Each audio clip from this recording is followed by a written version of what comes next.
DK넷 라디오 오늘의 핫이슈입니다. 최현진 보도국장 오늘 어떤 소식인가요?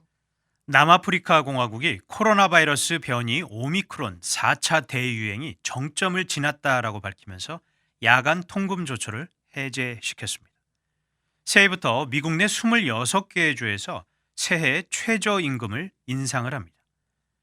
이어서 2월 동계올림픽 대회 개최를 앞두고 있는 중국이 고질적인 스모그 문제로 부심하고 있다는 소식까지 함께 전하겠습니다. 네, 첫 소식입니다. 이 코로나 바이러스 변이 오미크론 소식부터 살펴보죠. 네, 남아프리카 공화국이 지난달 31일 코로나 4차 대유행이 정점을 지난 것으로 판단을 하고 야간 통행 금지 조처를 해제한다라고 발표했습니다. 네, 이 남아프리카 공화국은 전 세계에서 제일 처음 오미크론 변이 감염자를 보고했던 나라죠. 맞습니다. 지난 11월 말 남아공은 자국에서 오미크론이 검출된 사실을 세계보건기구 WHO에 보고했습니다. 이 오미크론은 남아공 전역으로 아주 빠르게 확산을 했고 코로나 4차 대유행을 주도해 왔습니다. 네, 그런데 이젠 정점을 지났다 이렇게 본다는 건가요? 그렇습니다. 남아공 정부는 성명에서 오미크론 변이 확산이 정점을 지나 하락세에 진입했고 사망자 급증 없이 4차 대유행이 지나간 것으로 판단한다라고 밝혔습니다. 예. 또 신규 확진자도 빠르게 감소하고 있다라고 지적했습니다. 이러한 남아공 정부의 발표를 뒷받침할 통계 자료 같은 게 있습니까? 네, 실시간 통계 사이트인 월드오미터를 보면 남아공의 일일 확진자는 3차 대유행이 정점을 찍었던 지난 7월 초 약 2만 7천 명대에서 지난 11월 초에는 300명대까지 줄었는데 하지만 오미크론이 주도한 이번 4차 대유행이 시작되면서 다시 급증을 해서 12월 중순엔 하루 약 3만 8천 명대까지 감염자가 쏟아졌습니다. 하지만 이후 급격한 감소세로 돌아서 30일 기준 1만 3천 명대로 떨어졌습니다. 네, 이 사망자 현황은 어떻습니까? 네, 사망자 수도 앞서 대유행 때보다 적습니다. 지난 7월 3차 대유행 때는 하루 약 600여 명이 목숨을 잃었는데 이번 4차 대유행 때는 가장 많은 하루 사망자가 110명에서 120명 내외였습니다. 확진자는 급증했지만 상대적으로 사망자는 크게 늘지 않은 셈입니다. 네. 남아공 정부는 오미크론 변이가 전염성은 강한 반면 입원율과 사망률은 이전의 대유행 때보다 낮았다라고 설명했습니다. 자, 그럼 남아공 정부가 방역 조처도 완화하는 겁니까? 자정부터 새벽 4시까지 적용하던 야간 통행금지 조처가 지난 31일을 기해 해제됐습니다. 하지만 공공장소에서는 마스크 착용이 여전히 의무사항입니다. 만약 이를 어길 시 범죄로 간주돼 처벌받고 집회 실내 모임은 1,000명, 실외 모임은 2,000명 이 제한도 아직은 유지가 됩니다. 그렇군요. 자, 이러한 가운데 이스라엘에서는 4차 백신 접종을 승인했어요. 네, 이스라엘 정부가 지난 31일 면역력이 취약한 사람들에 대한 백신 4차 접종을 최종적으로 승인했습니다. 이로써 이스라엘은 전 세계에서 제일 처음 코로나 백신 4차 접종을 승인한 나라가 됐습니다. 네. 언제부터 이 4차 접종을 시작하나요? 네, 이스라엘 쉐바 메디컬 센터는 당국의 승인이 떨어진 후 발표한 보도문에서 1월 1일부터 심장 이식 환자들에 대해 4차 접종을 시작할 것이다라고 밝혔습니다.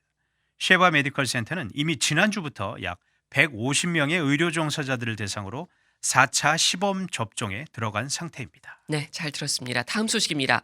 자, 2022년 새해가 되면서 이 미국에서 월급 오르는 사람들이 많아질 것으로 보이네요.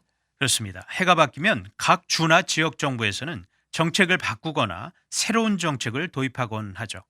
자, 새해에 미국 내 절반이 넘는 주에서 시간당 최저임금이 오르게 됩니다.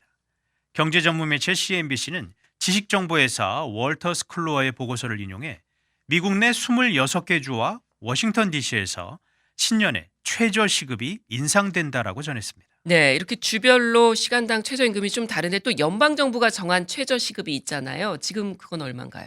$7 25센트입니다. 지난 2009년 설정된 이후 한 번도 오르지 않았습니다. 따라서 미 전역에선 수년 전부터 최저 시급을 최소한 $15로 올려야 한다는 움직임이 일어왔고 조 바이든 대통령 역시 법정 최저 시급을 2025년까지 2배 인상하겠다는 공약을 추진했지만 의회의 반대로 무산이 됐었습니다. 바이든 대통령은 대신 지난 4월 연방정부 계약직 노동자들의 시간당 최저시급을 15달러로 지급하는 행정명령에 서명한 바가 있습니다. 네. 자 이제 26개 주에서 최저시급이 인상된다고 발표가 CNBC에서 나왔는데 통해서 시급이 얼마나 오르게 되는 겁니까? 네, 이건 지역마다 조금씩 다릅니다. 자, 새해 시급이 가장 많이 오르는 곳은 뉴욕과 캘리포니아 주입니다. 지역이나 업종에 따라 최저시급이 15달러까지 올라갑니다. 네. 다른 지역들은 몇 년에 걸쳐서 15달러 선까지 올린다는 계획입니다. 예를 들어 코네티컷과 매사추세츠주는 오는 2023년, 뉴저지주는 2024년, 그리고 플로리다주는 2026년이 돼야 최저시급이 15달러에 도달하게 됩니다. 예. 그렇다면 그렇지 않은 주들은 얼마를 받게 되는 겁니까? 연방 정부가 정한 시급 7달러 25센트를 고수하게 됩니다. CNBC는 임금 인상을 하지 않는 주의 대부분은 공화당이 장악한 지역들로 이번에 시급 인상을 하는 주들보다는 비교적 생활 물가가 낮은 지역들이다라고 설명했습니다. 네. 자, 뭐 이번에 지역 정부들이 최저임금을 올렸잖아요. 네, 올린다 뭐 발표를 주정부들이 했는데 그 이전부터 이미 뭐 이런 최저임금 인상 움직임이 없던 건 아니죠? 그렇습니다. 코로나 바이러스 사태로 인해 심각한 구인난을 겪어오면서 기업들이 임금 인상에 나섰기 때문입니다. 노동부 산하 노동통계청에 따르면 지난해 사상 처음으로 식당과 슈퍼마켓 노동자들의 최저시급이 15달러 이상으로 올랐습니다. 네. 그러니까 기업들이 자체적으로 임금을 올리고 있다 이런 얘기네요. 맞습니다. 세계 최대 전자상거래 업체인 아마존은 이미 지난 2018년에 최저시급을 15달러로 인상을 했고 지난 9월부터 새로 고용된 직원들에겐 평균 시급 18달러를 지급하고 있습니다. 또 통신회사 티모바일은 시급이 최소한 20달러에 달하고 뱅크 오브 아메리카 같은 경우는 오는 2025년까지 최저시급을 25달러로 인상하겠다고 밝힌 바가 있습니다. 네, 잘 들었습니다. 한 가지 소식 더 보겠습니다. 이 베이징 동계올림픽 대회가 한 달여 앞으로 다가왔는데요. 중국 정부가 막바지 준비로 한창이겠어요? 그렇습니다. 베이징 동계올림픽 대회가 2월 4일 개막을 합니다. 이제 한 달 정도 남은 건데 중국 당국은 성공적 개최를 위한 준비에 박차를 가하고 있습니다. 하지만 중국의 이 악명 높은 스모그 문제로 부심하고 있습니다. 예. 이 중국은 올림픽 대회 유치했을 때부터 이른바 녹색 올림픽 대회가 될 것이다 이런 홍보하지 않았나요? 맞습니다. 중국 정부는 동계올림픽 대회를 계기로 중국의 환경 개선 노력이 성과를 거두길 기대해 왔습니다. 그리고 이후 중국의 대기질이 많이 개선됐다 이렇게 공식적으로 발표해 왔는데 하지만 중국 생태환경부는 겨울철 스모그 상태 여전히 심각한 수준이다라고 우려합니다. 네. 사실 중국의 고질적인 이 스모그 현상은 올림픽 대회를 유치했을 때부터 문제가 돼 왔던 지적이 돼 왔던 문제입니다. 중국은 지난 2015년 동계올림픽 유치에 성공했는데 당시 중국의 이 악명 높은 스모그를 지적을 하면서 올림픽 대회가 빛이 발할 수 있다 이런 비판들이 곳곳에서 쏟아져 왔었습니다. 네. 이후에 중국 정부에서 어떤 조처를 한 게 있나요?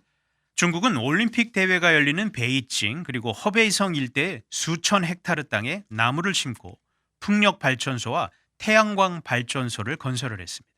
또 수백 개의 기업들도 이전시키는 등의 조처를 취했습니다. 네. 자, 그래서 대기질은 좀 개선이 됐습니까?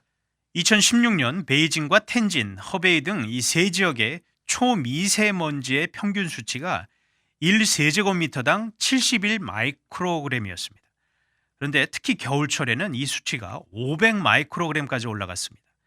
올해 1월부터 9월까지는 평균 40 마이크로그램 수준이었습니다. 네. 이 세계 보건기구가 권고하는 기준치가 있잖아요. 이와 비교해 보면 어떻습니까? 월등히 높습니다. WHO는 초미세먼지 기준을 연간 평균 1세곱미터당 5마이크론 이하로 권고를 합니다. 특히 WHO는 미세먼지와 초미세먼지의 유해성을 주목을 해서 지난해 9월 16년 만에 기준을 강화시켰습니다. 네. 자, 그런데 문제는 겨울철에는 석탄 사용 등이 늘어서 대기질이 더 나빠집니다. 특히 베이징은 겨울철만 되면 이 스모그가 워낙 심해 대낮에도 햇빛을 보기 힘든 경우가 자주 벌어지고 있는데 중국 당국은 그래서 올림픽 비상 대책을 마련하고 있다라고 밝혔습니다. 네. 어떤 비상 대책입니까? 네, 중국 생태환경부 대변인은 지난주 경기가 열리는 베이징과 허베이성은 법에 따라 합법적인 환경 보호 조처를 채택하도록 지침을 받게 될 것이다 이렇게 말했습니다. 하지만 일부 전문가들은 여전히 중국의 성공적인 개최에 대해서 회의적인 그런 전망 등을 내놓고 있습니다. 네, 뭐 이런 가운데 국제사회에서 베이징 올림픽 보이콧 움직임도 일고 있잖아요. 그렇습니다. 바로 중국 정부의 소수민족 인권 탄압에 항의하는 조처로 영국, 미국, 호주 등 일부 서방 국가들이 선수들은 보내되 정부 사절단은 보내지 않는 이른바 외교적 보이콧을 선언을 했고, 최근 일본도 장관급 정부 대표단을 이번 베이징 올림픽에 파견하지 않겠다라고 공식 발표했습니다. 네, 잘 들었습니다. 지금까지 오늘의 핫 이슈였습니다.